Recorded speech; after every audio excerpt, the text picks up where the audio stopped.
Sen TV, bienvenue chez vous.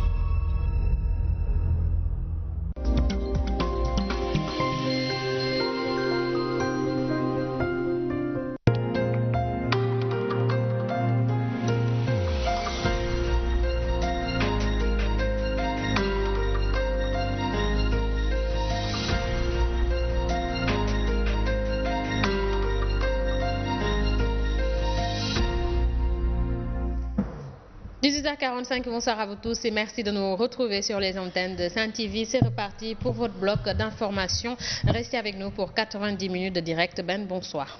Bonsoir Amina, très heureux de retrouver les téléspectateurs. Nous sommes à quelques jours de la fin de la campagne électorale et chacun se bat pour avoir le maximum de suffrages, avoir le maximum de monde autour de soi et envoyer Macky Sall au deuxième tour. Non, ça c'est le vœu, l'ambition de l'opposition. Oui. Maintenant, lui, il veut gagner au premier tour avec 95%. Et pour lui, c'est déjà fait. Non, personne ne peut empêcher le président Macky Sall de gagner. Je le cite. Dès le premier tour. Oui. C'est lui qui le dit, hein. Bon, et puisqu'il le dit, il le fera. D'accord. Alors, on verra. En tout cas, dimanche n'est pas... C'est déjà plié, c'est bon, c'est fini. Non, c'est comme Gbagbo, il n'y a rien en face, donc... Ceux qui sont en face font des propositions. Mais on a entendu aux autres aussi, les autres revendiquaient aussi la victoire au premier tour. Hein. Mais Macky Sall a quand même du monde. Je ne sais pas s'il a des électeurs, mais il a quand même du monde. Il mobilise bien. Ouais, il mobilise bien, il a mis assez de moyens. Ouais. Et moi, j'aime bien le bus qui le suit. Il a un bus spécialement consacré. En tout cas, que tout se passe dans le calme, dans la paix, dans la transparence, et puis que... au soir du 24, qu'un vainqueur puisse être proclamé, sans pour autant que ça soit suivi de contestation. D'accord. Alors ce soir, nous allons parler environnement, surtout de la préservation du littoral. On en parle sur ce plateau avec M. Mokhtar Ba. Il est président de l'association Nouveau Monde et on est aussi avec notre consultant maison, Momar Diong. Et de la perle aussi, de la plateforme. Et de la perle. De la plateforme pour l'environnement et la réappropriation du littoral. Tout à fait. Nouveau Monde est membre de la Perle. La Perle regroupe des organisations autonomes dont Nouveau Monde. Et vous êtes expert comptable aussi. Ah ouais, mon métier, moi, je suis expert comptable. D'accord. C'est pas contradictoire, vous verrez un peu. On a besoin de rationalité dans certaines choses. D'accord. Alors, Ben Bon, ça va? Ça va bien, merci. Je vous ai suivi hier dans la campagne avec des développements. Oui, on a essayé de développer sur le profil du meilleur président de la République et sur également cette polémique autour du bilan aussi. Et c'est Madické, le profil idéal. Quand Macky prend juste un peu, lui... C'est no stress avec Madické. En tout cas, avec lui, on est relax, on est bien. Alors... Justement, pour lancer le débat, on est sur cette affaire du littoral. Ça va de Dakar à Saint-Louis. De plus en plus, le littoral, il est agressé. Et pratiquement, tous les nantis veulent habiter sur le littoral. On dirait que c'est un signe extérieur de richesse, le fait de pouvoir loger sur ce littoral-là. Or, notre pays a besoin d'oxygène. Les Sénégalais ont besoin de respirer. Comme le soulignait tout à l'heure Mokhtar Ba dans ce livre de Mariam Ba, une si longue lettre, cette fusion avec la nature nous donne toute la plénitude de la vie. Écoutez, moi je pense qu'il faut mesurer le danger et le péril écologique qui menace le Sénégal par le dérèglement au niveau de l'écosystème du littoral. C'est extrêmement important. Le Sénégal compte 531 km de côte et aujourd'hui, c'est 25% de ces 531 km qui peuvent être menacés par les réseaux côtières. Et cette proportion pourrait s'aggraver d'ici 2080 et passer à 75% du littoral sénégalais. Vous voyez donc que c'est un phénomène extrêmement grave qui frise le péril écologique et vis-à-vis duquel il va falloir prendre des mesures urgentes. Souvent, quand des gens comme Mokhtar Ba, comme Pierre Goudiaby Atepa, comme d'autres qui sont dans le cercle dans lequel il est, s'activent et alertent sur le danger du littoral, on croit tout simplement que c'est peut-être une élite attachée à la beauté environnementale qui crie son désarroi. Or, c'est vraiment la dimension économique du littoral qui fait que eux, ils s'activent parce qu'ils en appréhendent toutes les menaces et tout le péril que ça peut avoir sur l'économie sénégalaise.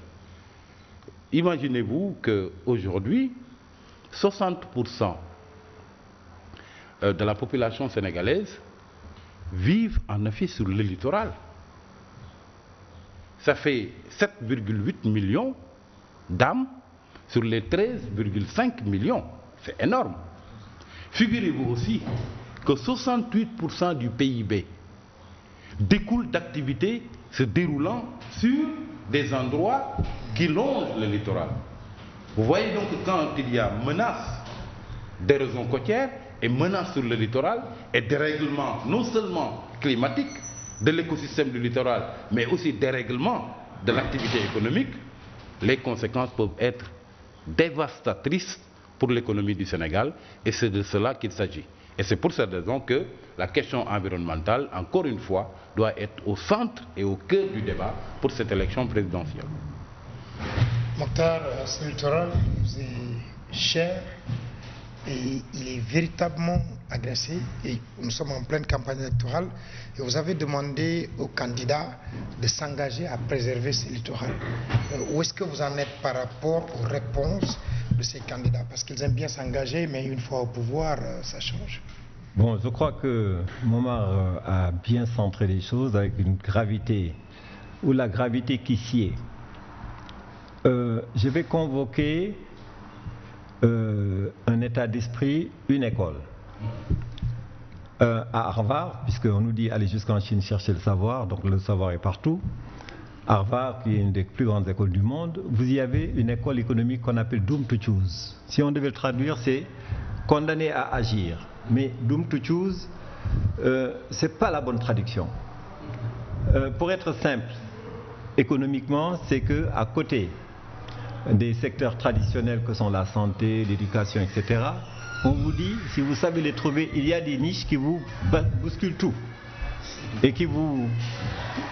Prenons la croissance économique. Quand on dit une croissance économique, nous avons 7%, 7,5%. Bon Dieu, ne discute pas d'où ça vient, de ce qui est rapatrié, de ce qui reste ici. Mais la finalité d'une croissance économique, bon Dieu, c'est quand même un niveau de vie qui augmente. Ce niveau de vie-là, lorsqu'il augmente, vous avez des salaires plus élevés, vous vous retrouvez à aller passer des vacances aux côtés de la mer. Alors celui qui n'a pas tout cela et qui a gratuitement cette mer-là, je crois que j'ai eu à l'expliquer dans une radio il y a 2 semaines à Objection, donc, où on a dédié l'émission à Mariama Ba. J'aimerais que vous me permettiez de lire ce que Mariama Ba écrit. C'est 1980. Mariama Ba dit ceci parce qu'elle recentre ce lien que nous avons avec le littoral. Les relations réelles, les relations concrètes, les bateaux qui viennent, etc. Les relations actives, la nourriture, les jeunes qui sont là, qui sont en train, comme elle le dit, construisant les châteaux de leur imagination. L'interprétation sociologique, culturelle qui fonde vraiment la relation que nous entretenons avec la mer et le littoral. On a l'impression qu'au Sénégal, bon Dieu, on ne comprend vraiment pas beaucoup. France 24 disait, avant que je ne me mette à lire cela, France 24 disait sur une émission concernant le Sénégal, la baie de Hann, jadis rivale de Copacabana. Ici, c'est un dépotoir. Là-bas, c'est l'entrée du Brésil courue par le monde entier. Donc je pense qu'on va revenir un peu sur toutes ces choses-là. Nous parlons de littoralité pour intégrer toutes ces dimensions. Nous parlons d'économie, de santé, donc c'est l'un des grands problèmes, l'hécatombe sanitaire que représente la manière dont on vit ici. Il y a le droit constitutionnel, le droit à un environnement sain, la bonne gouvernance, aujourd'hui le bradage dont il est l'objet, le désastre écologique dont il est l'objet avec toute la force que c'était. 10 baies qui forment le littoral de Dakar ici. Il n'y a qu'à les compter, Amina. Ouais. Yoff, Ngor, Almadi, Wakam, Mermoz, Fan, Soumbédioune, Médina, Cap Manuel, Anse Bernard, baie de Hann. Vous avez dit. Oui, attention. Et vous allez vous débrouiller pour louper ça. Alors, bon, alors, non, laissez-moi. Mariama Ba. Attendez, allez-y d'abord, d'accord. Terminez sur Mariama Ba. La plus grande attention, j'ai découvert, moi j'ai jamais lu une si longue lettre, on aurait dû lire ça, il faut que tout le monde lise ça. Là-dedans, il y a un paragraphe qui est concerné, ou un développement qui est consacré à ce littoral. Elle dit ceci. Lors des périodes de grosse chaleur, nous sortions de la ville étouffante pour respirer l'air sain des banlieues marines. Nous longions la corniche de Dakar, l'une des plus belles de l'Afrique de l'Ouest. Véritable chef-d'œuvre de la nature. Des rochers arrondis ou pointus, noirs ou ocres, dominaient l'océan. De la verdure, parfois de véritables jardins suspendus, s'épanouissaient sous le ciel clair. Nous débouchions sur la route qui mène à Ngor et reconnaissions au passage la ruelle qui descend à la plage des Almadies. Notre halte préférée était la plage de Ngor, située au village du même nom, où de vieux pêcheurs barbus raccommodaient les filets sous les fromagers. Les enfants y jouaient en toute liberté ou s'ébattaient dans la mer.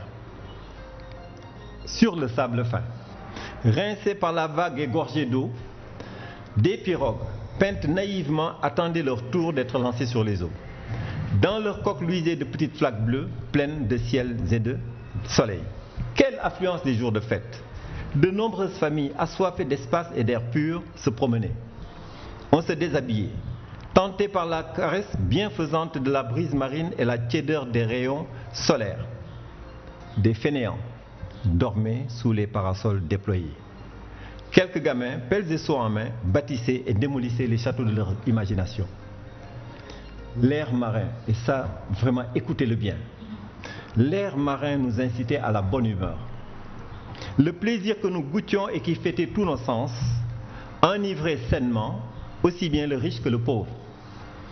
Notre communion avec la nature profonde, insondable et illimitée, désintoxiquait notre âme.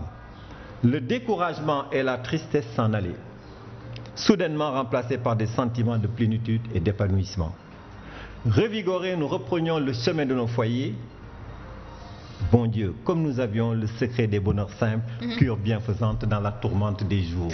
Là-dedans, vous avez une interprétation culturelle, sociologique, sont décrites ici. Les relations que nous entretenons avec ce littoral, nos relations, comme je disais tout à l'heure, réelles, actives, mais concrètes. Mais c'est ça le littoral. Si vous enlevez ça à quelqu'un, le riche, le pauvre, nous parlons de mixité sociale. Pas seulement certains qui doivent y aller et d'autres qui ne doivent pas y aller. Prenons un chômeur qui n'a pas de travail. Ce chômeur-là, qui a au moins l'exutoire de l'océan, qu'on lui ferme et qui se retrouve sur une corniche couloirisée, derrière un Ndiaga avec une fumée noire toxique, dans la chaleur. Mais ce gars-là, mais c'est ça qu'on appelle la cocotte minute. Donc moi je crois que d'abord sociologiquement et tout, nous avons un lien avec ce littoral, c'est une dynamique. On ne peut pas aujourd'hui se décrocher de ce que nous sommes. Donc dans ce texte-là, ce que nous proposons aux différents candidats à la présidence de la République, c'est un moment fort où nous prenons notre destin en main, nous disons à quelqu'un, vous allez nous suivre. Mais nous avons dit on va construire un consensus. C'est difficile à faire un consensus quand on dit le CFA, consensus, c'est idéologique.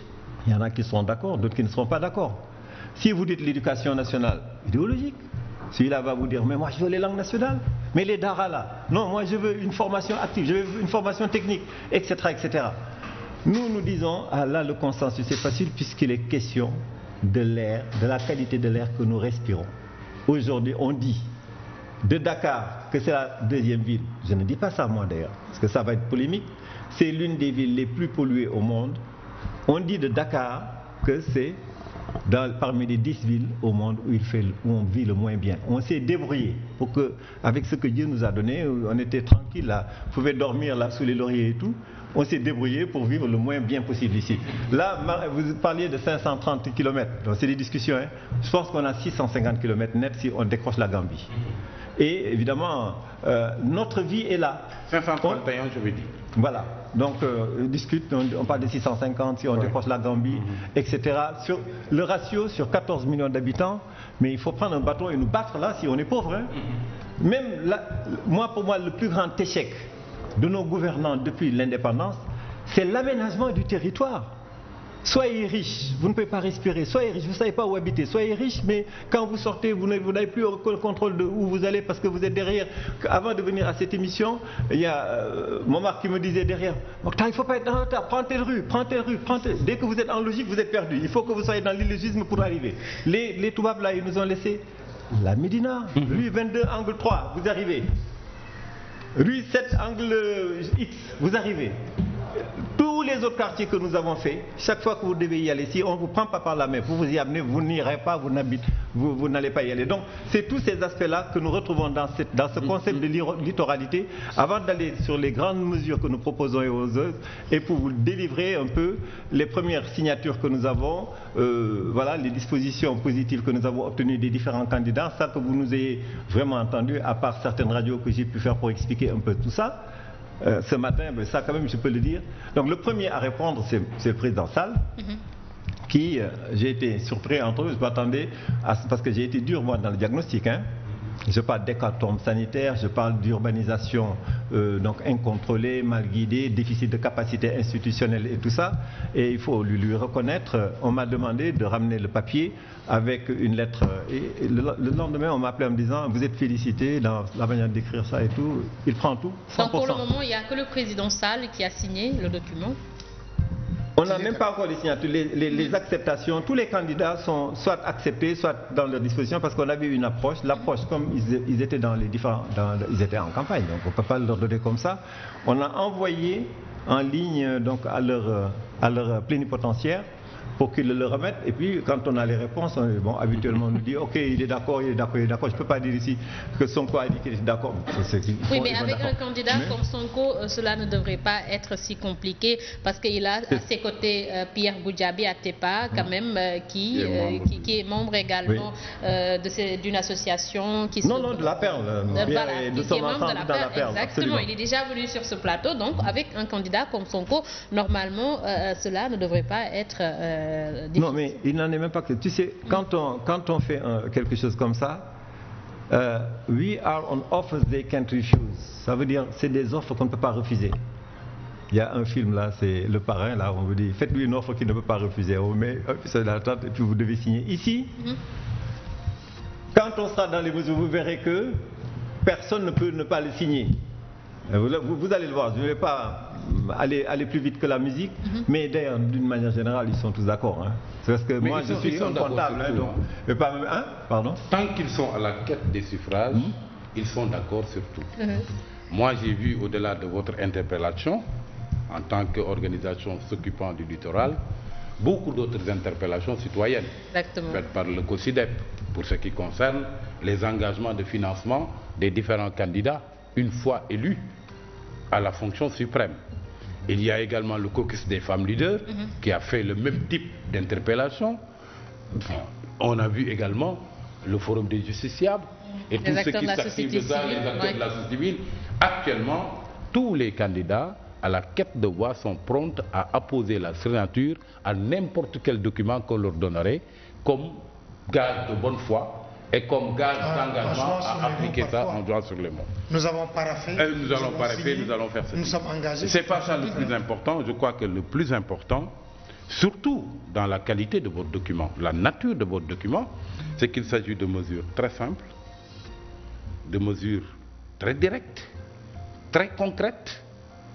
On n'a pas besoin vraiment de législation à asseoir, etc., pour accompagner le mouvement. Sans incidence financière. Sans incidence financière. Sinon positive. Sinon positive, qu'il va falloir tout simplement mettre en œuvre. C'est tellement simple.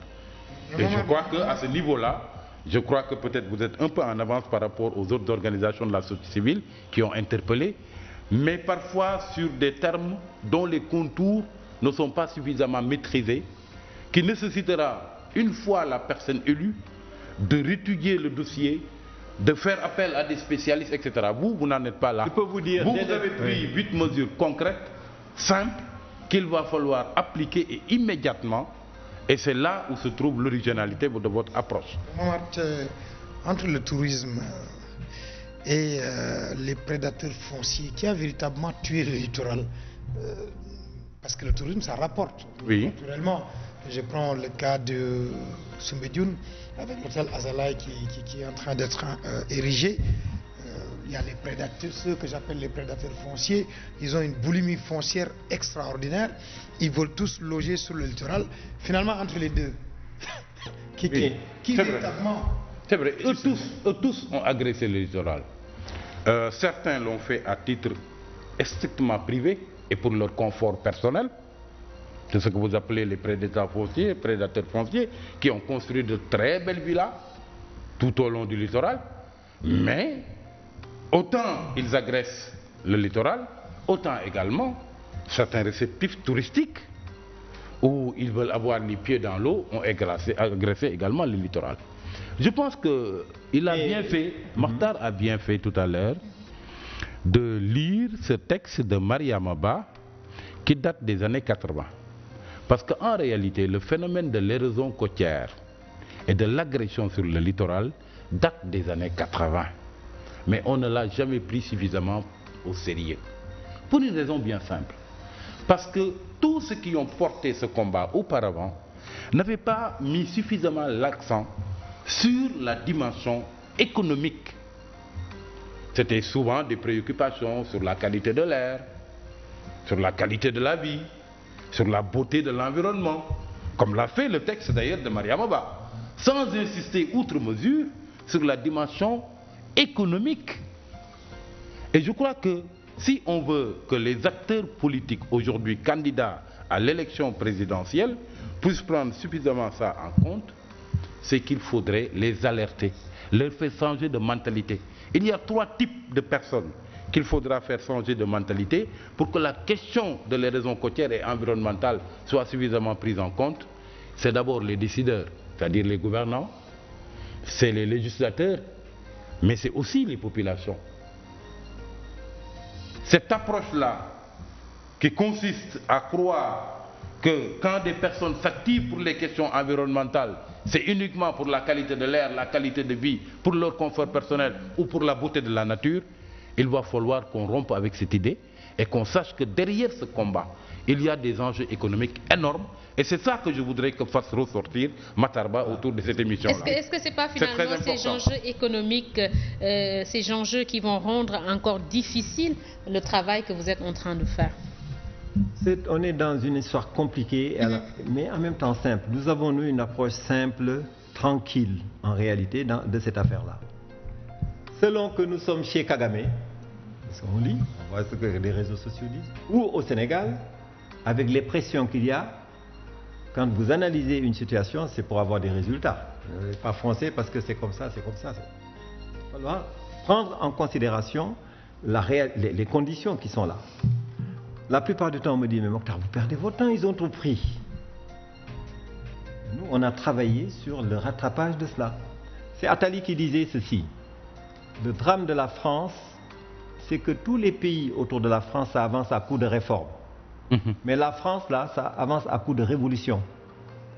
Donc nous, on a dit, au Sénégal, par rapport à cette situation, comme on était en examen, hein, on n'est pas là pour recopier les autres ce qu'ils ont. S'ils ont une rationalité que nous n'avons pas, ça n'ira jamais. J'ai vu qu'en Côte d'Ivoire, là à côté, les Ivoiriens sont venus nous féliciter ici lorsque nous sommes sortis de l'épisode turc où l'ambassade de Turquie devait se faire sur la corniche. Les gens se sont battus pour que cela ne se fasse pas. Ils nous ont félicités. Ils sont revenus ici prendre connaissance de nos textes. Ils ont trouvé ici une loi littorale sur 10 ans, sur 20 ans, toujours en projet. Ils en ont pris des éléments, ils les ont approuvés chez eux, ils ont pris les lois qu'il fallait. Et aujourd'hui, quand vous dites, nous parlons d'émergence, en Côte d'Ivoire, la Banque mondiale parle des portes du paradis. Non. Ils disent que la Côte d'Ivoire est aux portes du paradis. Prenez le dernier Jeune Afrique, c'est là-dedans que c'est analysé. Et quand vous prenez la liste de ces émergences-là, vous avez évidemment les infrastructures, vous avez les populations dans certains domaines, dans leur amélioration sur le plan social, mais vous y trouvez en bonne place l'aménagement de la baie de Cocody. Ils sont venus ici, quand ils sont repartis, ils ont enlevé le café d'Europe. Ils l'ont démoli. Ils ont tout enlevé. Aujourd'hui, ils vont avoir une tellement belle corniche que moi, je vais bien me hasarder d'aller en Côte d'Ivoire parce que je ne vais pas supporter ça. Parce que nous, ce que nous avions, on avait 10 000 fois mieux que ce que les Ivoiriens ont. Ils ont juste une baie. Nous avons des baies escarpées, des baies dans tous les sens, etc. etc. Donc, le Sénégal est là tel qu'il est, on ne peut pas l'ignorer. Quand vous faites une étude, si vous étiez à l'examen, il faut que vous sachiez ce que vous faites, comment vous allez le faire. Et donc, nous avons eu toutes ces approches-là, d'abord économiques, parce que si vous connaissez votre enrichissement, d'abord les conséquences économiques, mais avant l'économie, c'est la santé que je vois là-bas. Amina, aujourd'hui, à côté de vous, regardez bien qui meurt d'infection pulmonaire, qui meurt de cancer du poumon, de cardiopathie, d'AVC, les yeux, mais les irritations, mais aujourd'hui c'est monnaie courante. Moi qui vous parle, je me disais est-ce que j'ai pouvoir parce que j'avais des problèmes de cette nature-là depuis 2-3 jours à peu près. C'est tout le monde. Les enfants, ils passent. Un de mes amis m'a appelé avant d'arriver en me disant j'ai mes 2 enfants, ils sont en crise asthmatique aiguë. Mais nous n'avons plus de vie. Que vous soyez riche ou pas, ou joli comme vous êtes, pareil. On ne vit plus au Sénégal. Alors, maintenant, l'économie, ici, pour couper court avec des discussions, ici, quand on polémique, c'était mon premier diagnostic. J'ai dit, pas se mettre à convaincre des gens comme ça, qui, avec leurs propres yeux, font le tour du monde. Ils vont au Maroc, ils vont à Hong Kong, ils vont à Miami, ils vont à Nice, et puis ils vont admettre que chez eux, ce soit le dépotard. Ça, tu vas lui expliquer. Je n'explique rien du tout. Moi, j'essaie de voir comment je vais contourner cette situation-là. Et la première des choses que j'ai fait, j'ai travaillé sur le benchmarking, je vous l'ai dit tout à l'heure. J'ai regardé pour faire ce document partout, l'Irlande, ils sont très bons là-dessus. Les meilleurs, c'est les Australiens, les Canadiens sur le côté ouest et sur le côté est. On a regardé ça.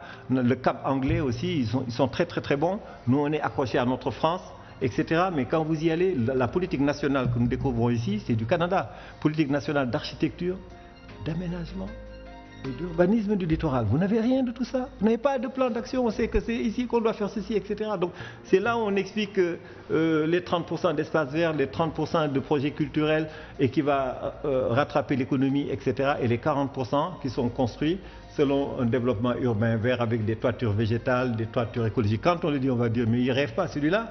Mais on est bon, on a nos jambes là qui tournent là-bas dans au foot, dans le foot anglais, etc. L'économie.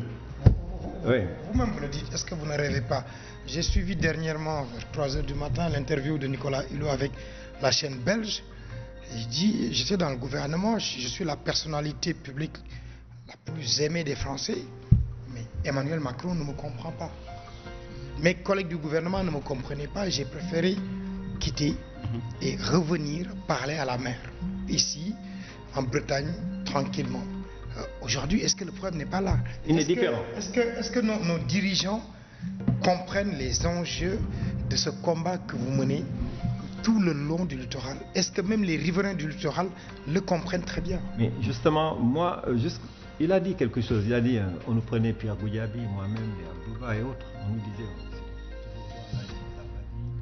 une grande maison, des choses comme ça, c'est ce qu'on disait. On avait du mal à passer, hein. On avait l'impression qu'on sortait du match. Mais moi, j'ai commencé à être invité quasiment sur toutes les radios. Je dois passer à GMT avec Mobar là, le vendredi, de 23h à 2h du matin. J'y étais il y a 2 vendredis. Oxygène, ces radios-là ont commencé à m'inviter lorsque j'ai commencé à parler des maladies pulmonaires. Oui. Des problèmes de santé publique. Et les médecins qui m'appellent eux-mêmes en me disant il faut y aller, mais on a l'impression que les gens ne comprennent pas. Mais sans qu'on ne saute un jeu, rester dans un truc parce qu'il a parlé de l'économie. Et j'ai parlé de benchmarking. Je ne vais pas aller loin. Hein. Si vous allez au Maroc, tout le monde y va au Maroc. Tu connais le Maroc, Ben? J'y étais. Amina? Oui, j'étais de façon. Bon, alors, prenez la corniche de Rabat. La corniche de Rabat fait 11 km. Pour que vous sachiez, nous, qu'est-ce qu'on a comme... Nous avons à peu près de l'aéroport de Dakar, c'est le Paul Sédar Senghor, au Cap Manuel, on a une trentaine, 32, 33 km. Voilà. Donc la corniche de Rabat fait 11 km, c'est-à-dire Almadies, boulevard de la République. C'est à peu près ça. On y a mis 3,5 milliards de dollars. Tu sais à quoi ça correspond? C'est la moitié du budget national sénégalais. Lorsque vous prenez 11 km, est-ce qu'aujourd'hui, nous, Sénégalais, nous osons prendre la moitié de notre budget, aller dire aux Sénégalais, bon, on va mettre la moitié du budget là, entre Almadies et la porte de l'avenue de la République. On ne boxe pas dans la même catégorie. Oui. Vous avez là des choses qui se passent là. J'ai vu le roi du Maroc qui rentre là, qui voit un bâtiment. Non, ici, c'est le salon de la ville, c'est la corniche. Hein. Tout ce qui y est là, ça doit être de dimension mondiale. Allez me voir ça. Il faut faire ceci, donner de l'argent, envoyer ses architectes, etc. Ça dépend de comment nous voyons nous-mêmes le monde. Donc, ces 11 km, qu'est-ce que ça donne? Si les Marocains qui le font, c'est qu'ils sont conscients de la rentabilité que c'est. La première rentabilité, elle est foncière, c'est un levier foncier, financier. C'est-à-dire qu'aujourd'hui, la destruction créatrice que nous convoquons pour rattraper les choses, c'est très compliqué en disant ça à des gens qui ne sont pas économistes. Hein. C'est Joseph Schumpeter, le monde fonctionne de cela. Si vous rentrez dans la destruction créatrice, il y a un exemple que je vois entre Nokia par exemple et iPhone. Non, les choses sont faites pour évoluer de manière plus rentable, etc. Vous avez un terrain qui coûte 2 milliards de francs CFA et vous avez une maison qui coûte 300 ou 400 millions dessus. Mais les 2 milliards peuvent démolir cette maison, peuvent indemniser le propriétaire de cette maison et peuvent, sur la base de l'hypothèque ou du levier foncier que c'est, faire le projet que nous voulons, etc., de manière plus rentable. Donc l'exemple marocain, c'est fondamental. Vous avez 7800 emplois directs sur ces 11 km. Vous avez une attractivité de la ville qui fait que quand vous n'allez pas à Rabat, il y a quelque chose qui vous manque. ça booste complètement l'attrait touristique avec une incidence sur la croissance économique et ce que cela veut dire. D'accord. Etc. Tout à l'heure, nous avons parlé des 8 mesures, mais nous ne nous sommes pas arrêtés sur ces 8 mesures. Est-ce que vous pouvez revenir de manière plus détaillée sur ces 8 mesures? Voilà. Donc, la première des choses, on l'a dit tout à l'heure, c'est que ces mesures-là, on s'est débrouillé, enfin, on a fait attention pour qu'on ne puisse pas les refuser. Les refuser, c'est même être suspect, surtout à période électorale. Et je vais vous le dire, quand on va vous le dire, vous êtes suspect, pourquoi il ne veut pas ça. D'ailleurs, on ne dit pas, vous prenez les 8 mesures seulement, si vous ne les avez pas, vous avez, où sont vos alternatives? Parce qu'il est hors de question de laisser le littoral dans les conditions où ça se trouve. D'abord, la phrase d'entrée, c'est de dire, pour alimenter le débat, accompagner les candidats dans leurs premières actions, nous proposons 8 mesures concrètes. Ces mesures sont techniquement et juridiquement applicables dès le début du mandat du président élu. Facile, je vous dis, dans le mois ou les 2 mois, j'aurais été président, mais vous allez le voir. Il n'y a qu'à me mettre président la prochaine fois. Vous allez voir que vous avez une meilleure vie là. Tout de suite, par cette question-là, je ne passe pas par les autres machins. Alors, première mesure, nous suggérons la prise immédiate et simultanée de 2 décrets. Le premier décret instaurant clairement le statut d'utilité publique de Saint-Louis au nord à Cabrousse au sud. C'est-à-dire chaque fois qu'on doit y faire quelque chose, c'est de l'utilité publique. Vous pouvez faire un hôtel, vous avez des emplois, vous avez tout cela, ça peut rentrer dans l'utilité publique. Mais en tout cas, on est fondé à questionner la situation sur le plan de l'utilité publique. Parce que les 3/4 des choses qui sont ici ne sont pas l'utilité publique. Des gens qui ont des appartements, privatisation et des gens qui font des appartements et qui les vendent. Je ne vais pas voir, vous, citoyens, quel est votre intérêt. Un deuxième décret faisant des 10 baies que nous étions en train de lister, formant le littoral dakarois, un grand projet du chef de l'État du Sénégal. Je ne peux pas me décrocher de Amina parce que je crois que c'est la figure. Bon. Hein, Amina, vous avez vu, première mesure, simultanément 2 décrets, utilité publique et puis un grand projet du chef de l'État pour lui donner toute la dimension qu'il y a. Parce que l'attrait touristique, c'est ça, c'est de dire à Ngor, voilà, ou bien à Ouakam, c'est les peuples de l'eau. Les peuples de l'eau, voilà leur histoire avec l'eau. C'est le touriste qui vient et qui voit à telle heure les pirogues revenant, amener du poisson, les griller, etc. On sait qu'à telle heure, il y a ça. Et puis l'amplification qui peut en résulter si on fait du professionnalisme, etc. C'est ce type d'exemple-là. Mesure numéro 2. Première mesure conservatoire. On va d'abord pister là ce qui n'est pas encore touché. Et on met la main dessus pour cause d'utilité publique. On passe à la phase de ce qui est en train d'être construit qui n'est pas encore loin. Utilité publique, etc. etc. Et l'État qui est fondé à exercer un droit de reprise pour cause d'utilité publique, voilà, on les récupérera pour l'intérêt général. Donc, ensuite, bon, j'ai demandé d'ailleurs à ce que la DESCOS, là, qu'on voit, que tout le monde connaît, soit dotée d'une compétence spéciale littorale, formée à insuffler aux citoyens un comportement citoyen exemplaire. Qu'on voit que le citoyen, il est là-dedans, il ne va pas vous tendre la main, ou le touriste qui passe, qui est embêté à un point tel qu'il ne peut pas y aller, etc. Ça, c'est à gérer. Bon, il y a d'autres dispositions, une fois qu'on aura fait un audit approfondi, mais là, nous sommes dans les 2 mois ou 3 mois du président élu. 2 mesures, on en a 8.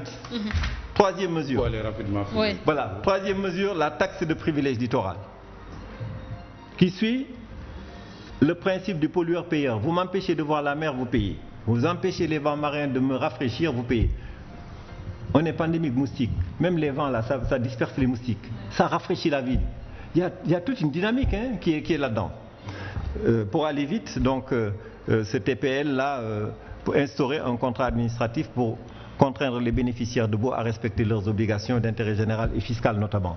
Donc ça va quand même avec un management public, c'est pas comme ça, il y a du boulot là, du travail privé, il y a du travail public, il y a tout cela.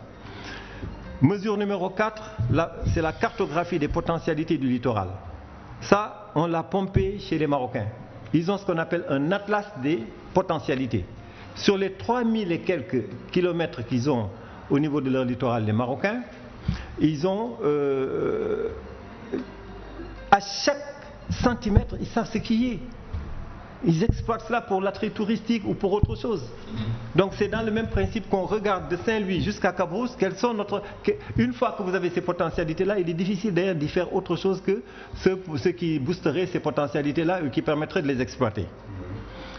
Ensuite, mesure numéro 5 pour aller vite, c'est la politique nationale d'architecture, d'urbanisme et d'aménagement du littoral. C'est moi l'expert comptable qui parle de politique nationale d'architecture. Oui. C'est tout le monde qui est concerné. Okay. Je suis fondé à le dire. Quand je parle comme ça, je le donne à tout le monde. Moi-même, ce n'est pas moi qui l'ai créé, j'ai été le pomper ailleurs parce qu'il a fallu faire du benchmarking pour dire, mais eux, ils font bien comme ça, pourquoi on ne ferait pas pareil? Et on travaillerait sur les conditions d'exploitation de ça ici. Cette politique nationale d'architecture, les grands principes de ressources limitées, l'irrémédiabilité, le patrimoine commun, la responsabilité partagée, ça c'est un peu compliqué à dire ici. Que cette politique prévoit les mécanismes de coordination permettant d'assurer la cohérence entre l'État et les collectivités locales, etc. Surtout que cette politique prévoit que 30% de la surface littorale soit consacrée à des espaces verts et de loisirs. Que 30% de la surface littorale soit consacrée à des projets culturels. L'espace dévolu doit permettre une puissante mise en perspective de ce que nous, Africains, apportons à la civilisation de l'universel. C'est Senghor qui parlait ainsi.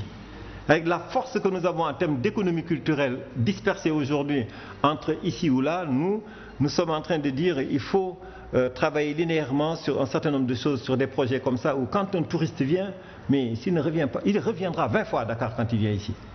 Parce qu'on mettra tout cela. Nous avons la musique, on a tout, mais on a aussi des forces incroyables. Nos tableaux commencent à se vendre à New York. Picasso, j'ai lu la première fois qu'il est tombé sur l'art africain, la nuit qu'il a passée, lui, le surdoué qui n'a pas compris comment l'Africain a fait pour arriver à un niveau comme ça. Et dont aujourd'hui le tableau emblématique des Demoiselles d'Avignon qui fait 2 mètres sur 2 fait 73 milliards de francs CFA. Ça c'est ce que l'Afrique peut apporter. L'ambassadeur Bigot français disait la fois dernière à la radio, le monde a envie d'art sénégalais, le monde a envie de culture sénégalaise. Mais tout ça, c'est du management. On ne manage pas. Alors, dans cette mesure numéro 5, il y a l'architecture. L'architecture est un art qui se consomme au quotidien. On n'a pas besoin de payer, on n'a pas besoin de visiter un musée pour en voir. Il est toujours là. En plus de cette dimension sociale, l'architecture façonne notre identité et elle a un impact sur l'image que nous transmettons au pays comme à l'étranger. C'est Bourassa, architecte Canada. C'est lui qui parle comme ça, donc je l'ai cité. Donc, regardez ce que nous avons ici au CICES. Vous avez bien regardé l'architecture du CICES? J'étais à l'aéroport de Dakar. Hein? C'est l'Égypte, ça. Il y a l'art néo-soudanais, il y a le parallélisme asymétrique, il y a les Senghor, il y a tout ça. Mais j'étais à l'aéroport AIBD dans une réunion comme ça, et puis je disais, c'est pas possible quoi. Tout le monde était content, c'est beau, c'est beau. Je dis, c'est pas beau, il est beau en quoi? On a recopié. Elle me dit, oui, j'expliquais que l'aéroport de Dakar, ça devrait être... Vous avez vu le CICES comme il est fait? Imaginez-le dans des dimensions aéroportuaires.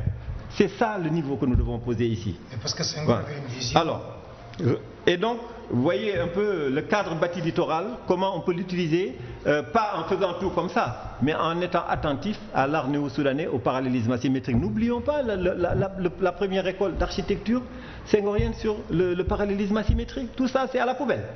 Mais enfin, au Sénégal, il faut bien qu'on se réveille quand même. Alors, mesure numéro 6, la renonciation. Ça, cadeau à Amina. Renonciation volontaire, Momar, pour cause d'utilité publique. Est-ce que vous savez que le président Macky Sall a restitué son terrain de 2099 mètres carrés dont il était bénéficiaire sur le littoral de Dakar? Ah ouais?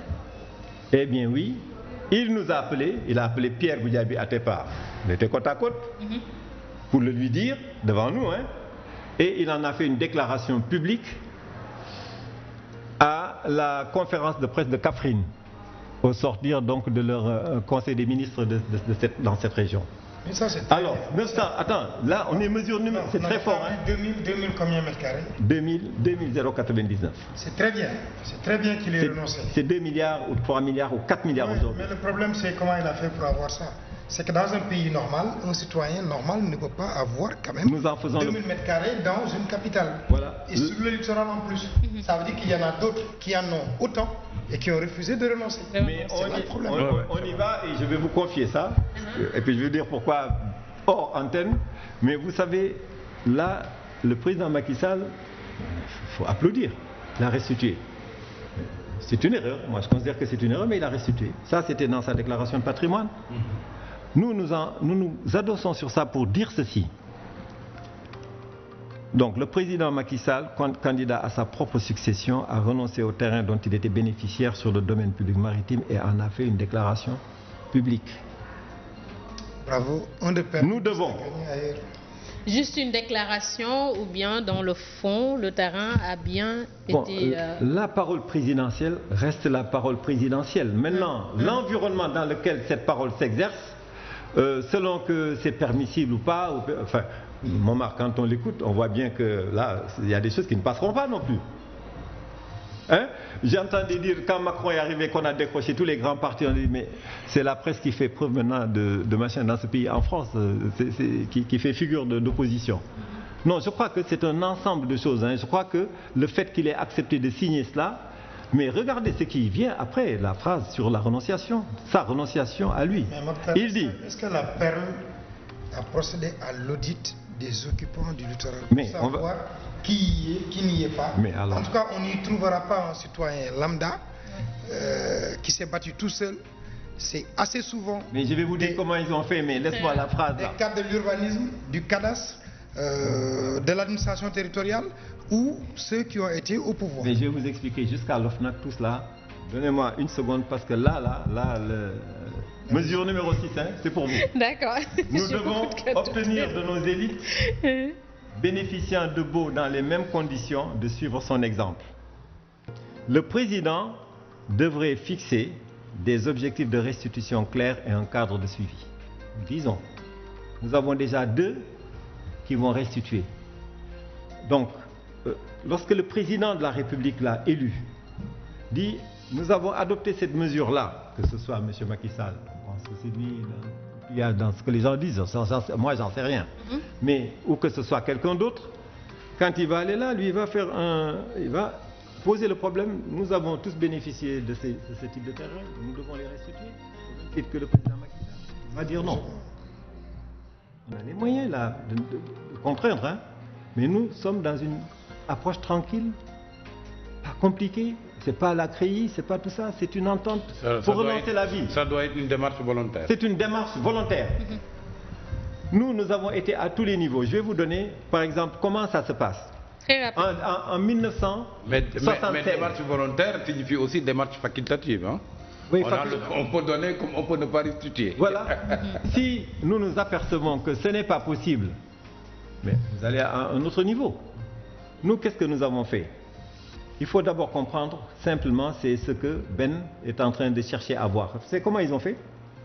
En 1976, il y a une loi senghorienne qui disait c'est inaliénable, c'est imprescriptible, c'est non édificandi, sauf précaire et irrévocable.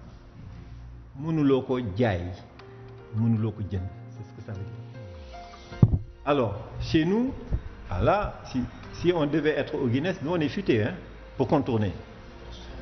On est passé par une disposition. À l'école primaire. Voilà, c'est ça. On est passé par une disposition de déclassement. La disposition de déclassement est une disposition normale dans tous les pays du monde. On peut dire, on ne construit pas sur le littoral. Par contre, on peut construire. Si on veut par exemple construire un fort militaire pour nous défendre, on va vous dire, ah non, on ne peut pas le construire. On a recours à une disposition de déclassement pour le construire. Je vais à des niveaux extrêmes, jusqu'à notre sécurité, pour dire que quand on doit y construire, on passe par cela. Mais que fait-on? On va avoir 0,001% utilité publique, et tout le reste, là, quand on veut un terrain, on fait le déclassement. On est passé par cette disposition qui doit se faire sur décret. Nous ne l'avons jamais vu. Et puis finalement, on a pris comme ça tous les terrains. Si vous allez à l'OFNAC, à l'époque, nous y avons été, l'OFNAC a dit, dans tout le processus, vous connaissez comment on définit la concussion, c'est différent de la corruption, dans tout le dispositif où intervient l'administratif public, ok, où il y a un transfert de propriété ou choses de cette nature, mais tous ceux qui sont intervenus sur ce processus jusqu'à ce que le bien puisse être transféré à un privé dans les conditions qu'on connaît, vous êtes dans la concussion. D'accord. Et nul n'est censé ignorer la loi. Donc si on voulait aller dans une solution qui n'est pas tranquille, il y a aujourd'hui lieu de poser ce type de problèmes. Évidemment, c'est des problèmes. Terminons sur les mesures très rapidement avant l'heure de la pause. Il y en a deux, 7 et 8. Hein. On avait dit 8 mesures, on était sur la renonciation qui était la mesure emblématique. Amina. Très rapidement. Alors, mesure numéro 7, c'est notre droit à un environnement sain. Pas pour rien, on a une progression vers la complexité des choses. Parce que vous avez être beau riche, si vous ne pouvez pas respirer, où est votre richesse?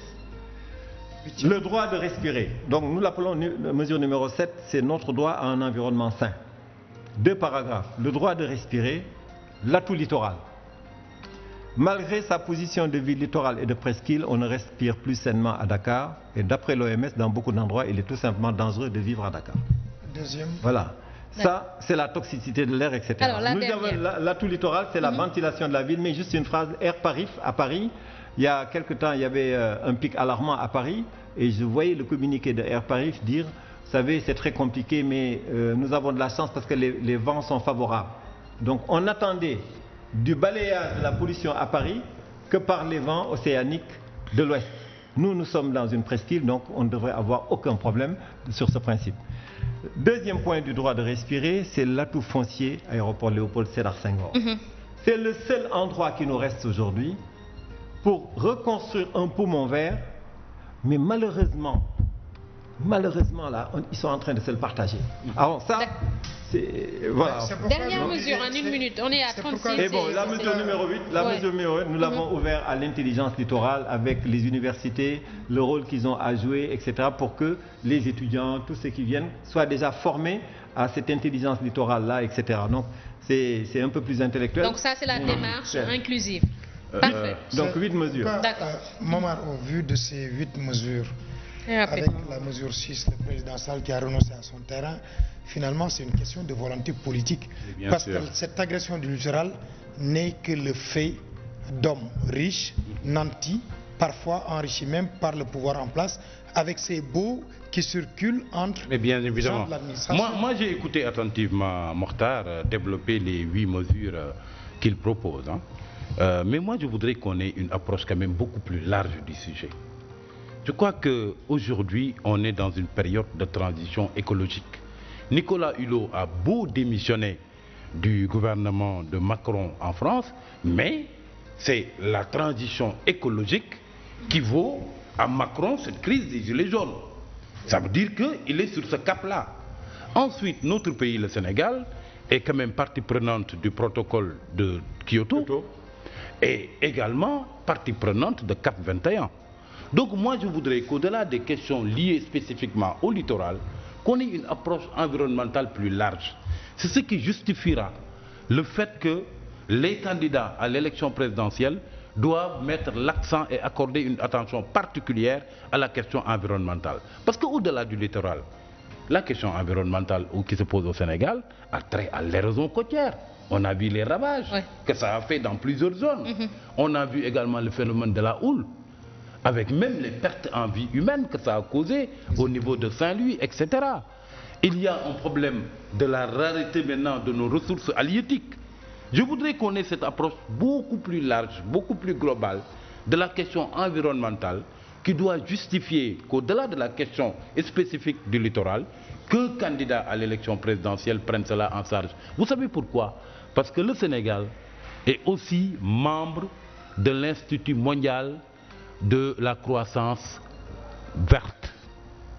Ce qui suppose un certain nombre de stratégies à mettre en place, des politiques publiques tendant vers l'inclusion sociale, des politiques publiques tendant vers la durabilité environnementale, ce qui devrait permettre au pays à terme d'avoir une croissance, mais une croissance verte. D'accord. Moi, je pense que c'est là la question fondamentale qui englobe bien évidemment les questions spécifiques au littoral. D'accord, une bonne politique. Alors, Momar, nous reviendrons. Ce sera juste après le 19h45 avec Mohamed Thiam. Restez avec nous pour la suite de l'essentiel. On vous retrouve dans quelques instants tout à l'heure.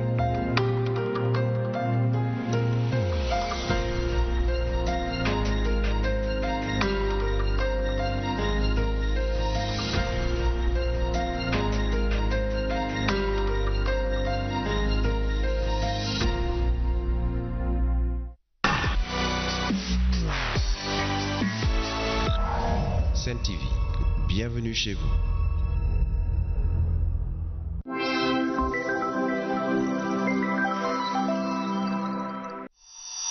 Dream Skin revitalise votre beauté. En plus d'une sensation de bien-être, votre teint est illuminé en 5 jours. Dream Skin, c'est 24 heures d'hydratation à base d'huile de carotte, d'huile d'argan et bave d'escargot. Rendez votre peau plus éclatante et vivifiante. Avec Dream Skin, vous êtes dynamique et confiante. Dream Skin, faites de votre rêve une réalité. Uniparco Cosmétique, vivez votre beauté, exprimez votre différence. Paris sportif. Gros gun. Paiement rapide. Pour me que fiable.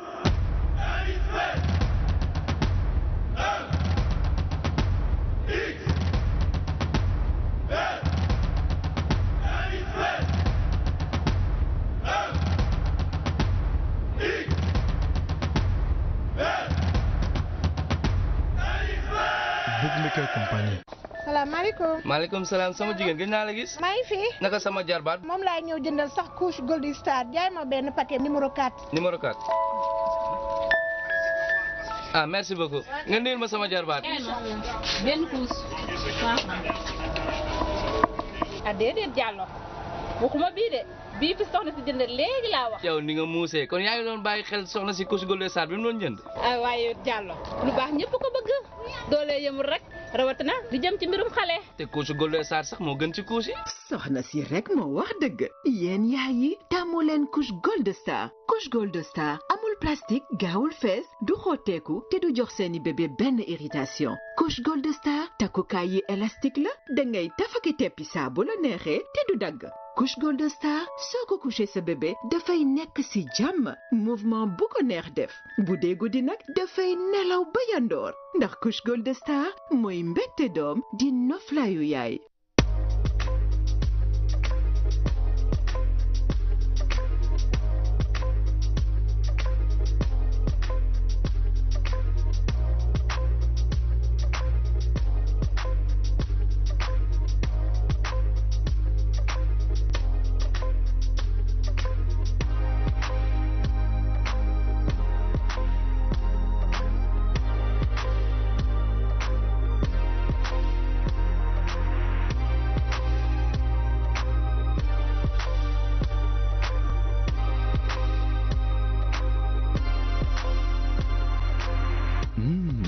Love Me, tellement irrésistible. Disponible chez Auchan.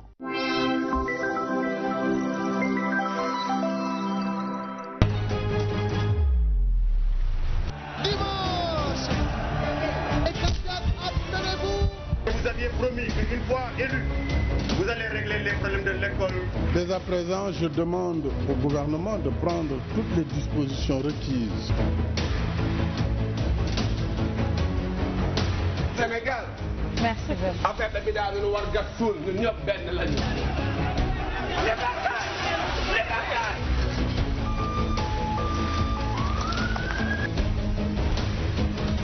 ñu ngi toujours Ngor mais bi yoon ci centre de vote Aly Samb. Demandez à Macky Sall de visu de quel droit il fait ce qu'il ñu nekk fii ci li Touba. li nga xamante ne moo di 18 safar.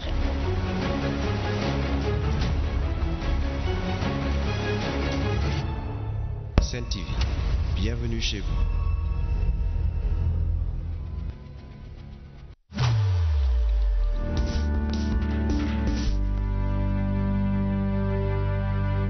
Madame, Mademoiselles et Messieurs, bien le bonjour ou bien le bonsoir à vous. Bienvenue chez vous. Vous êtes bien sur la Sen TV, votre première chaîne urbaine du Sénégal. Et bienvenue dans votre émission Rendez-vous des excellences. L'art de la guerre, bien qu'encore présente sur la planète, laisse de plus en plus place à l'art de la paix. Plus communément appelé la diplomatie, semble être la nouvelle discipline qui prévaut entre les hommes. Notre invité aujourd'hui est la République islamique d'Iran. Comme vous le savez, la révolution islamique en Iran, c'était une révolution populaire.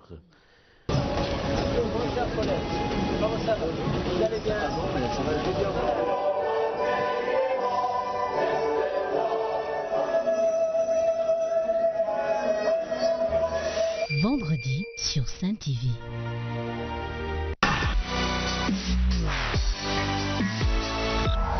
Sen TV, bienvenue chez vous.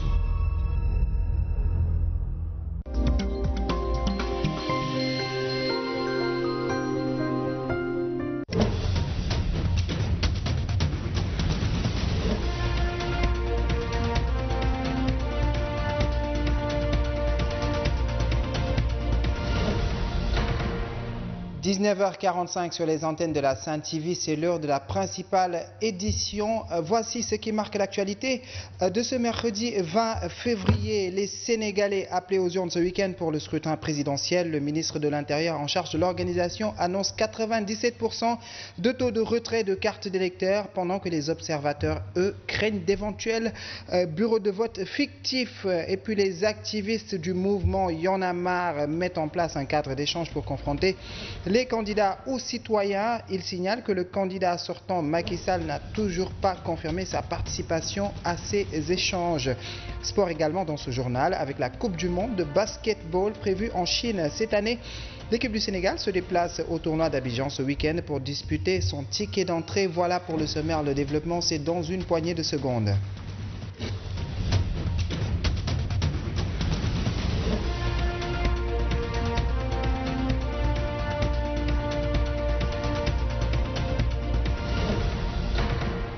Bienvenue, mesdames, messieurs, merci de choisir la Sen TV pour vous informer. 97% de taux de retrait de cartes d'électeurs. Précision du ministre de l'Intérieur en charge de l'organisation de l'élection présidentielle. Aly Ngouille Ndiaye rassure que toutes les dispositions sont prises pour un bon déroulement de ce scrutin.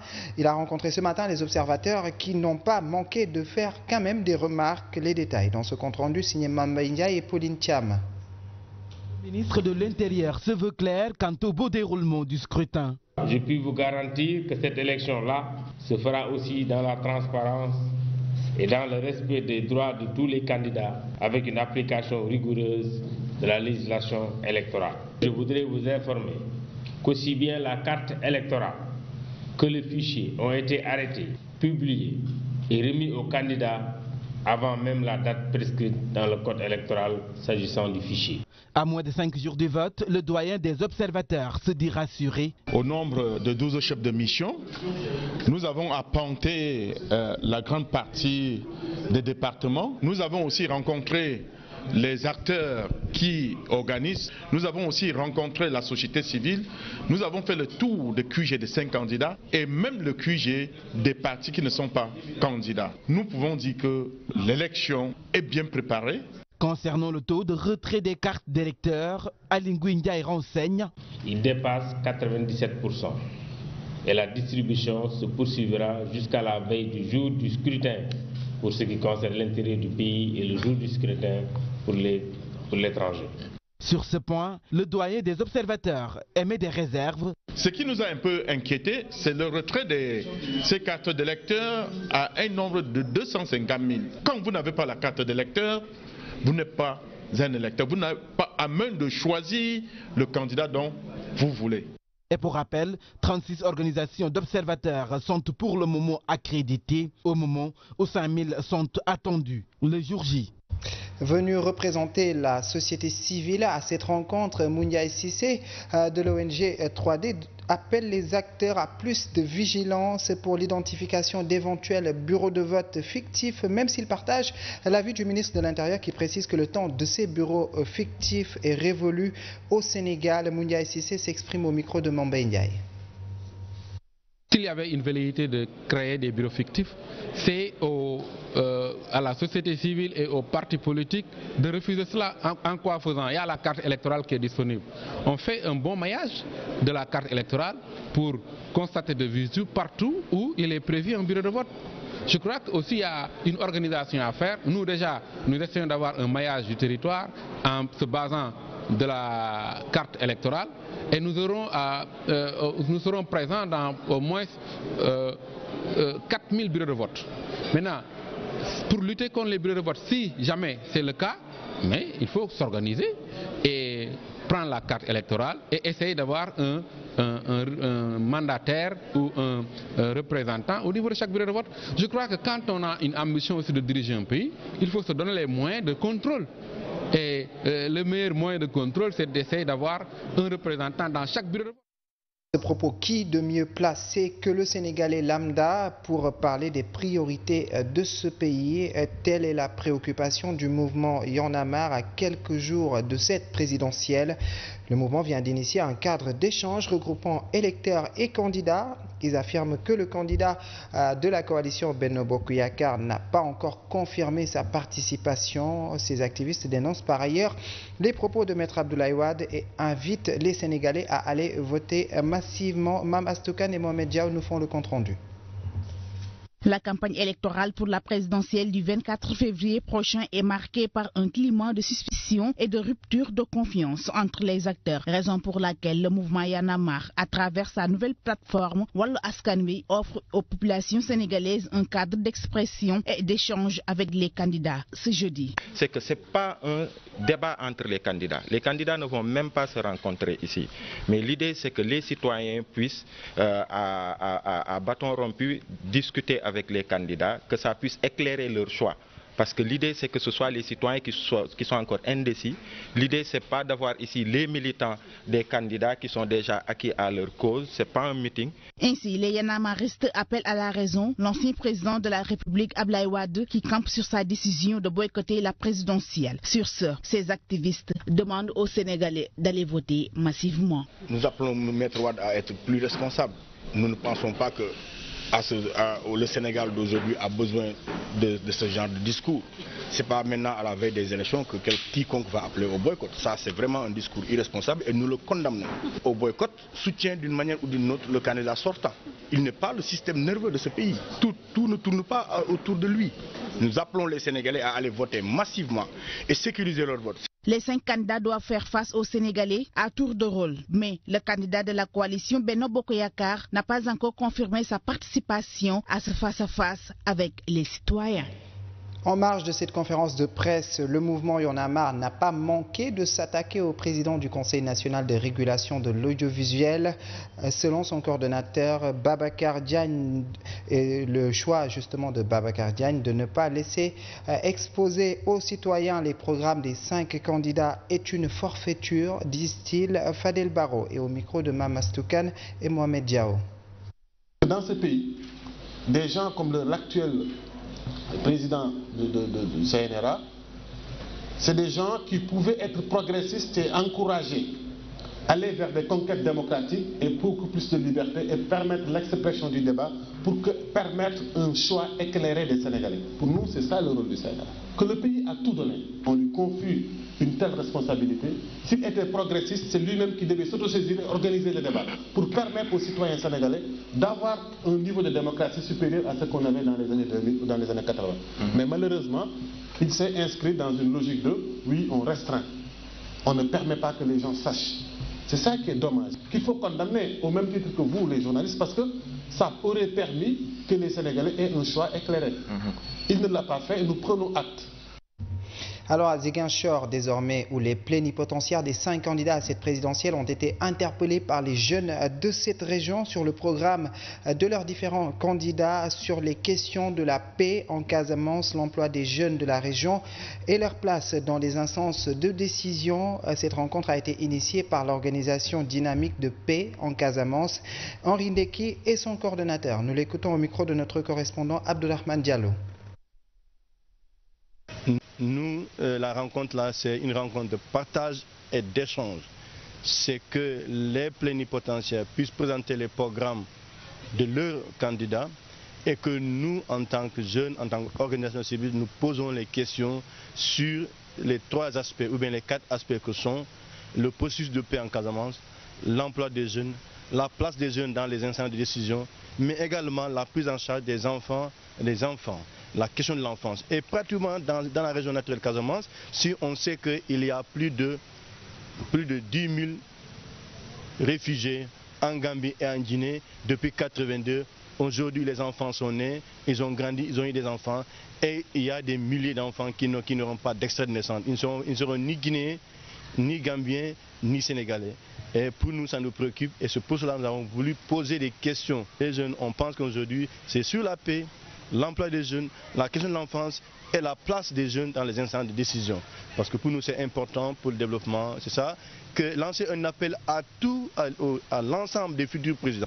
De changer le fusil d'épaule dans le cadre de l'accompagnement. Il faut avoir confiance aux jeunes. Vous êtes des témoins aujourd'hui, du début à la fin, il n'y a même pas de désordre. Donc ça prouve que la jeunesse peut mieux faire, mais il faut avoir confiance en eux.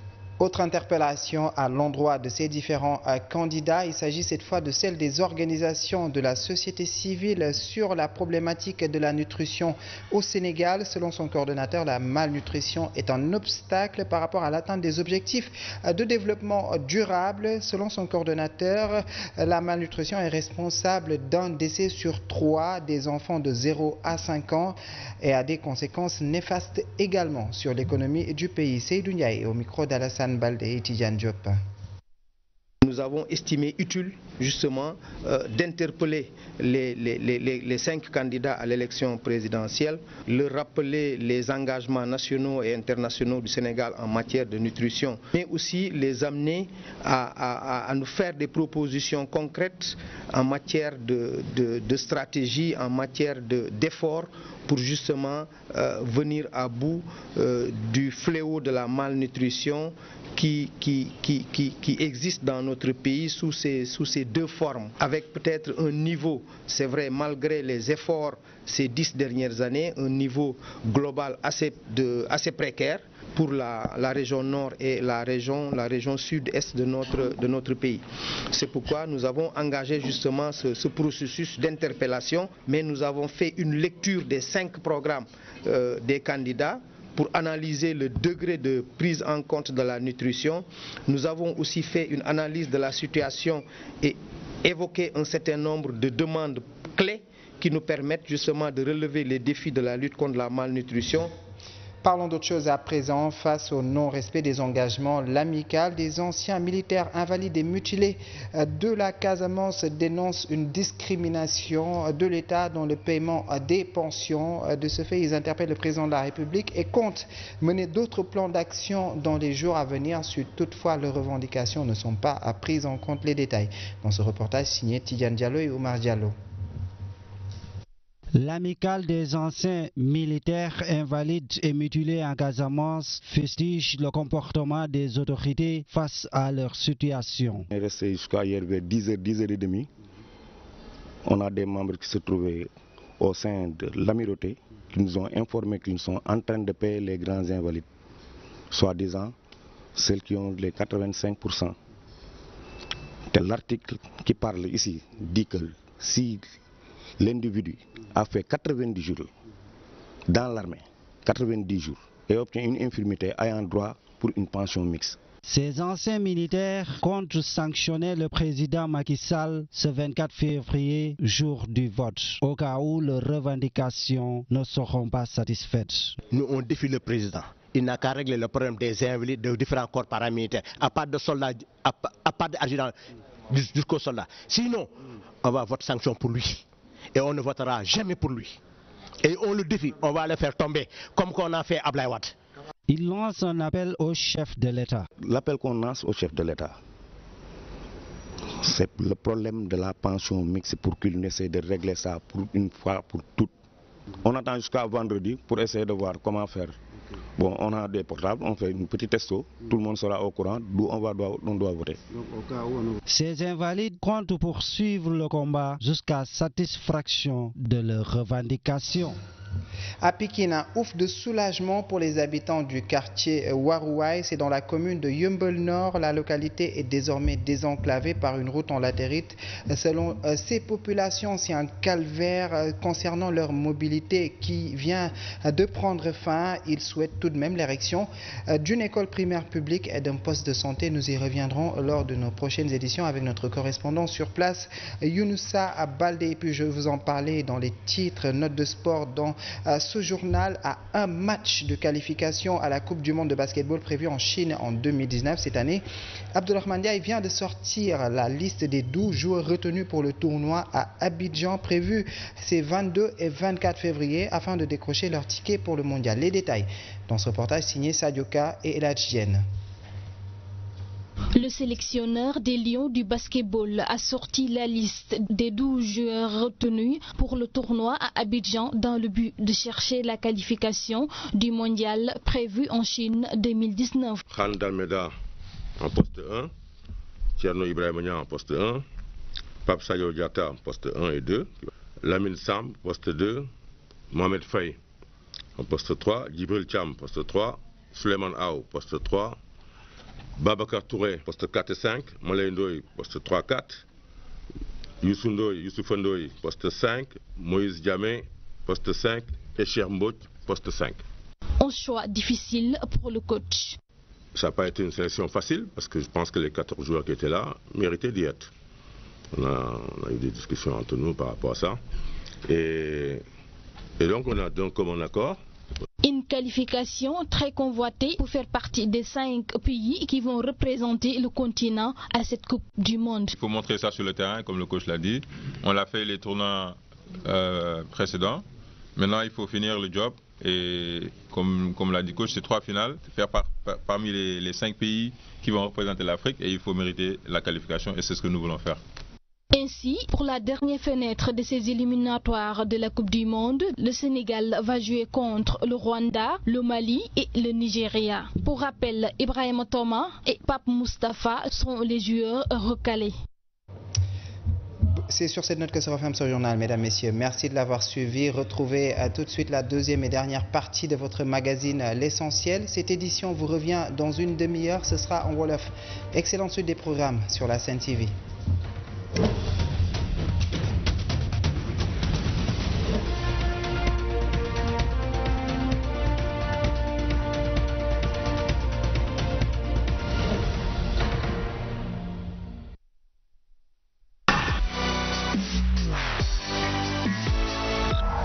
Sen TV, bienvenue chez vous.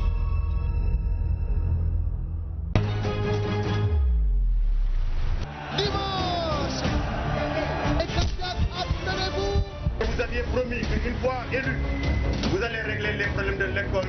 Dès à présent, je demande au gouvernement de prendre toutes les dispositions requises. Sénégal. Merci. Affaire de bida bi lu war gas suul ñun ñëpp benn lañu. Les batailles.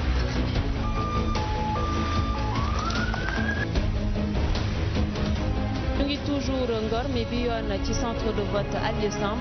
Demandez à Macky Sall de visu de quel droit il fait circuler. ñu nekk fii ci li Touba. li nga xamante ne moo di 18 Safar.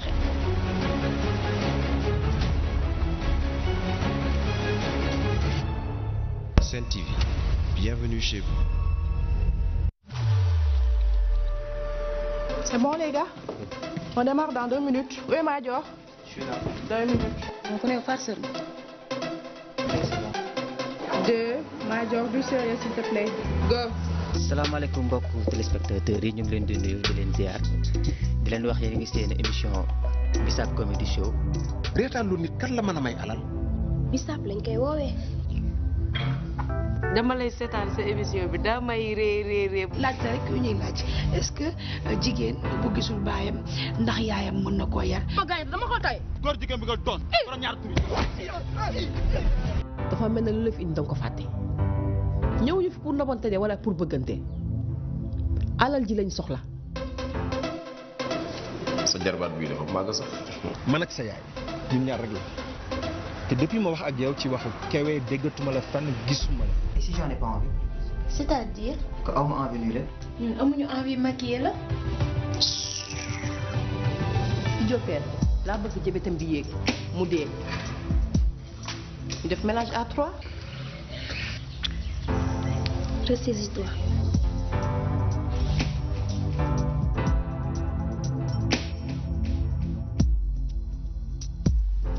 Est-ce que xam nga ni Madior ak Dior ñoo war a ànd. Bientôt sur Sen TV.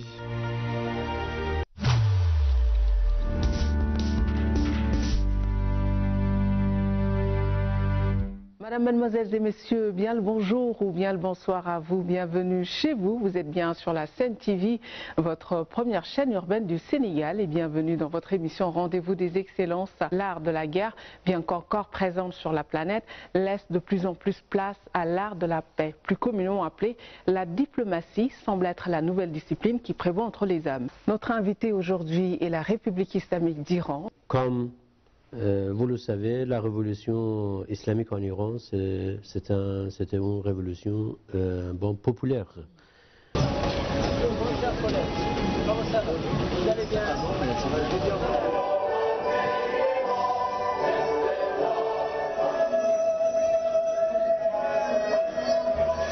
Vendredi sur Sen TV.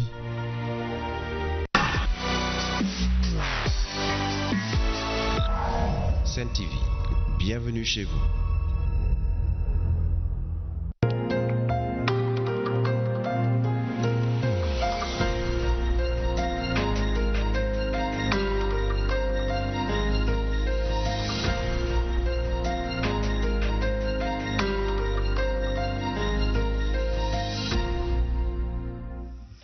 Dernière partie de l'essentiel Sénégal environnement, la préservation du littoral. On en parle ce soir avec M. Mokhtar Ba.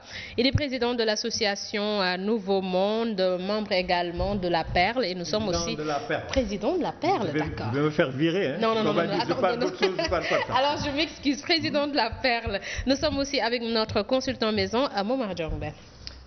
Momar, nous étions sur cette histoire du littoral avec ces 8 mesures proposées par la Perle, mais véritablement, est-ce que ça a des chances d'aboutir? Est-ce que vous pensez que nos hommes politiques aujourd'hui, surtout celui qui sera élu dimanche, pourra porter ce combat et même aller jusqu'à l'expropriation, réappropriation? Oui, je pense que ça pourrait quand même aboutir parce que c'est des mesures quand même simples, facilement applicables et très concrètes. Je crois qu'à ce niveau-là, il peut ne pas y avoir de problème. Il se trouve également que la question du littoral est une question parmi tant d'autres qui doivent être prises en charge dans le cadre global des politiques publiques qu'il va falloir prendre en matière d'environnement. Et c'est là où peut-être j'ai quelques divergences, une petite nuance avec Matar, parce que moi je suis plus pour une approche beaucoup plus globale des questions environnementales et également la mise en exergue d'un aspect qui me paraît fondamental, parce que c'est ça qui permettra d'aller vers un changement des mentalités, c'est-à-dire la mise en exergue de l'aspect économique. Figurez-vous bien qu'avec tous les dérèglements climatiques que notre pays a connus et qui se manifestent à travers le phénomène comme les houles, comme l'érosion côtière, il y a 2 mamelles de notre économie qui sont quasiment tombées en lambeaux.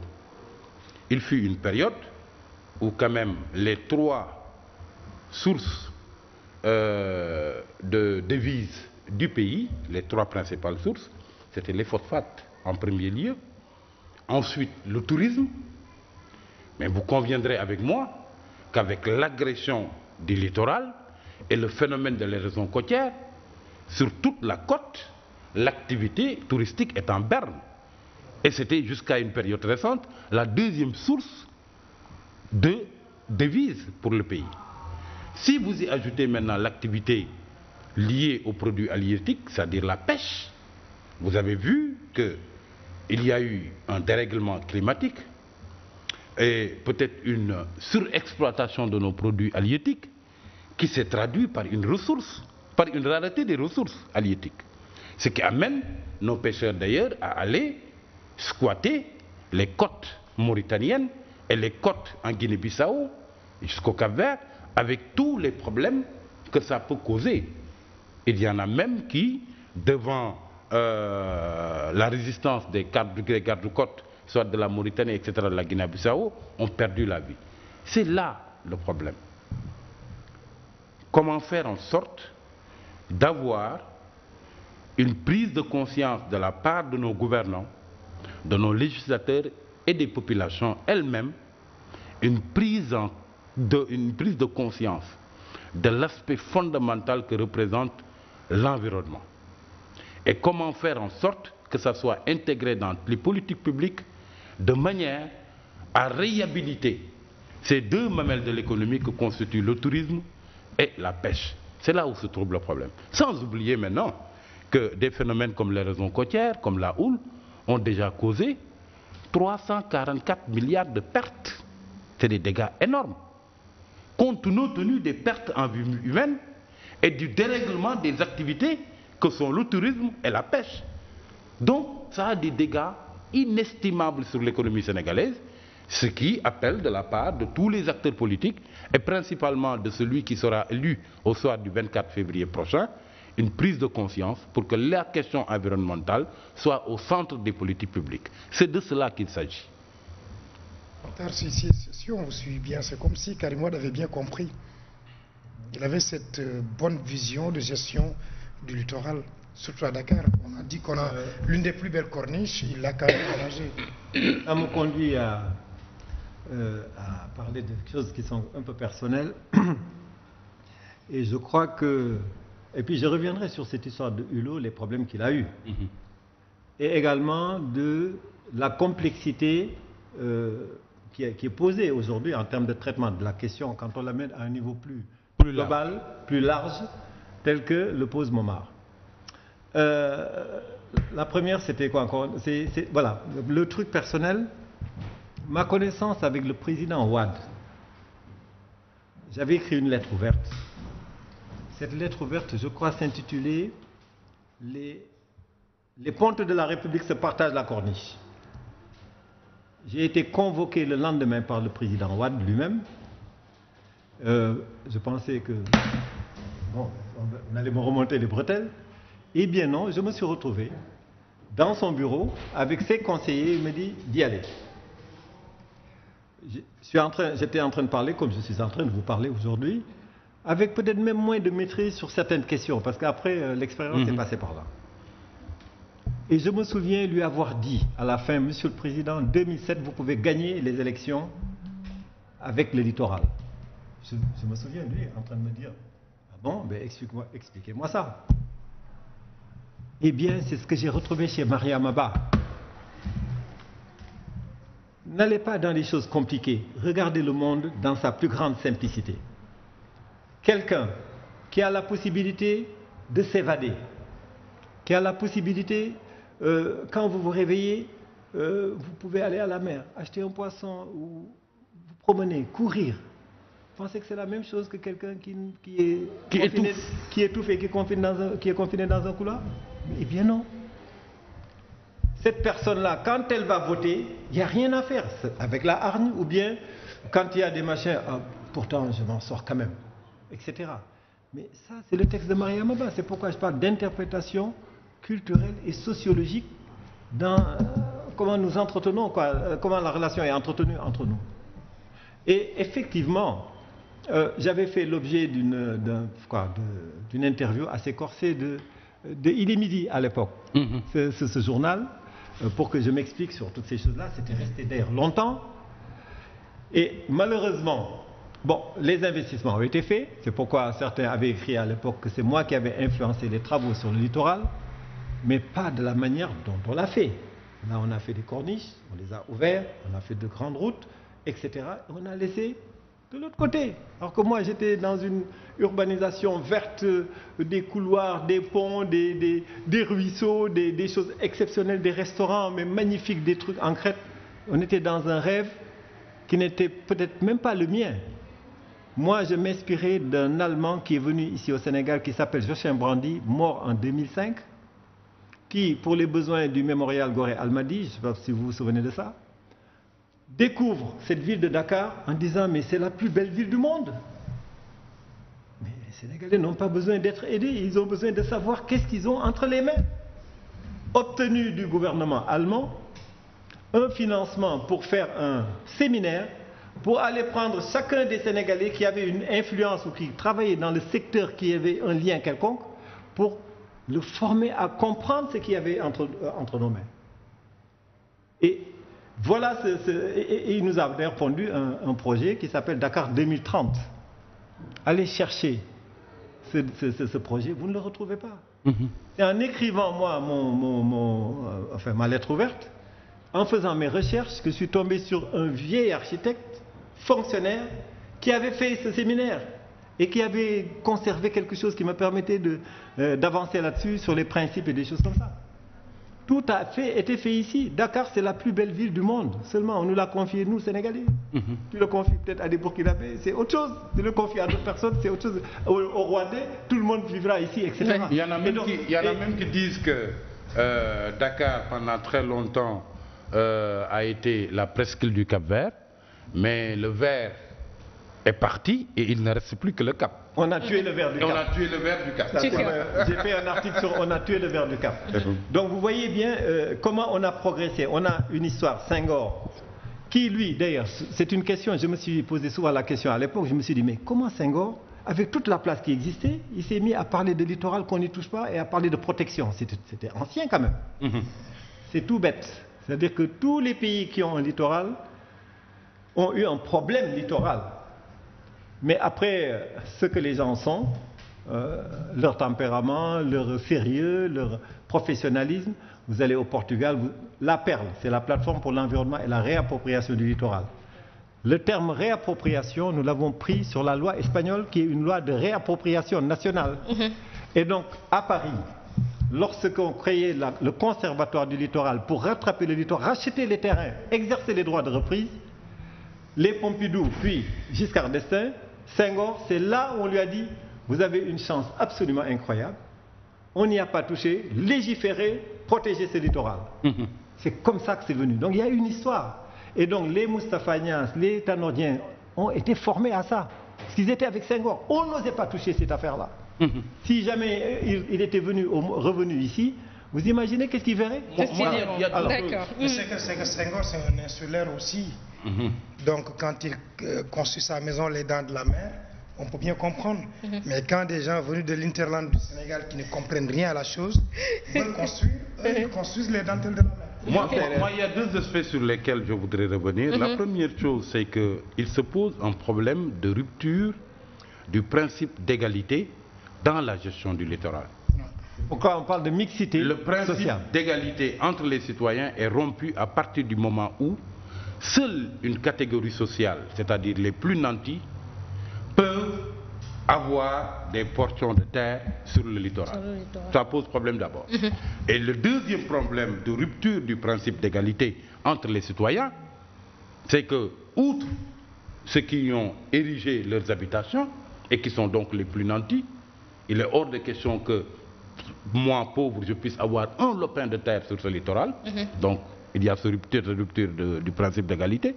Mais le deuxième, c'est que maintenant, pas mal de Sénégalais n'ont plus accès au littoral, ne serait-ce qu'à la vue du littoral, parce que c'est des endroits qui ont été privatisés et où il faut payer, pour pouvoir peut-être ne serait-ce que voir la baie ou la rive, etc. Donc ça pose un problème. La deuxième chose sur laquelle je voudrais insister, c'est que pour qu'il y ait une très bonne prise de conscience des populations par rapport à l'importance des questions environnementales, il faudrait que des associations comme celle de Makhtar leur permettent de voir la corrélation qu'il y a entre les agressions qui sont faites sur le littoral, le phénomène de l'érosion côtière et leur santé d'abord, en termes de la qualité de l'air, qui vaut ce qu'elle vaut, en termes d'infections pulmonaires, etc. et de maladies. Ça, il faudrait qu'ils l'appréhendent et qu'ils le comprennent très bien. La deuxième chose, c'est la corrélation qu'il peut y avoir entre ce phénomène et leurs activités économiques. surtout les pêcheurs, etc., et ceux qui s'activent autour des produits liés à la mer. Quand cette prise de conscience est faite, je crois que vous aurez un partenaire fondamental pour mener à bien toute l'action de sensibilisation que vous faites en direction des décideurs et en direction des législateurs. D'accord. Allez-y, une minute. Hein, la prise de conscience progresse. Je vous rappelle, est-ce que vous vous êtes souvenu lorsque les Turcs ont voulu construire leur ambassade sur la mur de la honte là. Avec le mur de la honte et tout ça. Soit dit en passant, les Turcs allaient sur 30 km sur Istanbul. Attends, vous ne pensez même pas qu'on puisse y faire quoi que ce soit. Nous, chez nous, on peut construire. Ça veut dire que déjà, on a un problème pour nous. Mais en 3 jours, on avait eu 12 000 signatures. Si vous vous souvenez bien, il y avait des parlementaires qui avaient été arrêtés. Il y avait des médecins qui ont bravé les lacrymogènes pour obtenir l'annulation de l'autorisation de construire. La prise de conscience progresse. Moi qui suis ici, je peux vous le garantir que c'est en train de se faire. Mais j'ai une réponse, Ben a posé le problème de Hulot. Et Momar aussi, je vais être court cette fois-ci, parce que j'ai tendance à faire des développements longs. Nous sommes bien conscients de l'érosion marine et tout. Mais pour moi, on a une progression. On commence d'abord par les petites choses. Réglons d'abord cela. Qu'on ait conscience de l'existence de ce littoral et de ses potentialités, qu'on sache que, bon Dieu, il ne faut pas les brader, bon Dieu, il faut les conserver, bon Dieu, il faut faire ceci. Ça, après maintenant, on passera à l'autre phase. Il y a des choses qui sont urgentes, bien sûr, il y a un parallélisme qu'il faut conserver. Mais si vous vous mettez à faire un problème tellement global, c'est terminé, vous n'aurez rien du tout. Et vous, Ben Hulot, parce que Hulot, il a dit quelque chose d'important. On termine sur Hulot. C'est parce que Hulot, non, c'est parce que le combat à Paris, qui est dans une approche plus globalisante à la Momar, avec leurs spécificités. Vous avez le nucléaire à Paris, en France, vous avez le charbon en Allemagne, vous avez le français qui a besoin d'une révolution pour avancer dans la vie.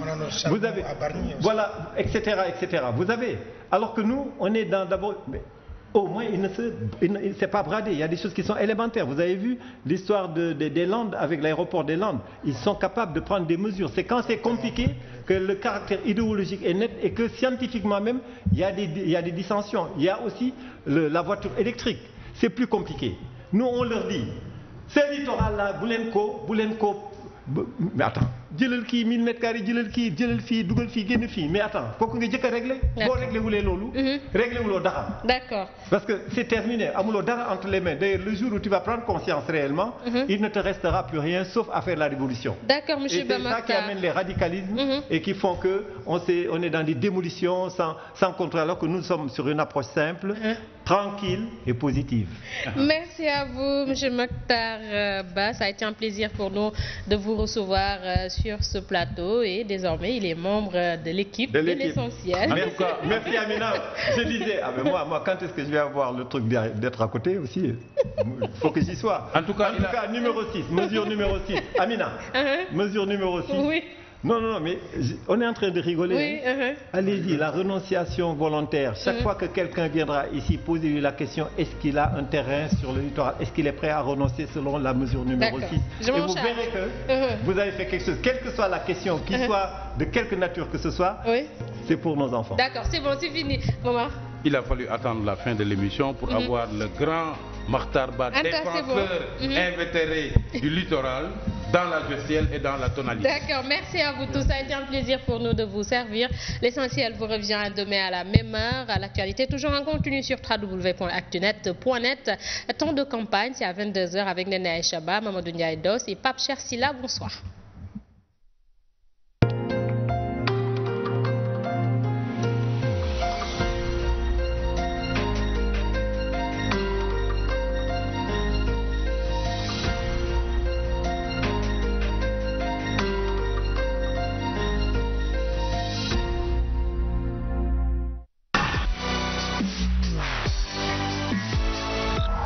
Sen TV, bienvenue chez vous.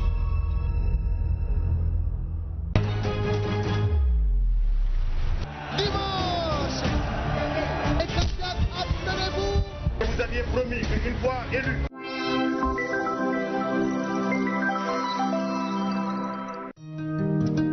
Dundu sa bëgg-bëgg ci kaw mu ànd ak kaaraange ak préservatif yi di Protect ak Fagaru aaral sa bopp aar sa àndandoo message bi USAID Ademas ak Shops Plus ñoo leen ko jagleel. mën ngeen ñu woo ci suñu numéro vert bi di 800 00 50 50.